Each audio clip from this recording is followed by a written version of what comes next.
Okay, vlog natin ngayon is English vocabulary.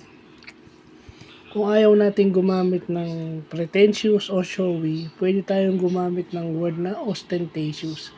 Lalo na pag dinidescribe natin yung bagay at hindi tao. Okay? Sa social media, maraming ostentatious na tao.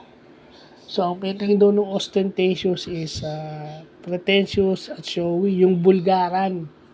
Yung pagiging showy, kagaya niyan, maghahanda ng marami, and then mababaon sa utang. Yun yung ibig sabihin yung ostentatious.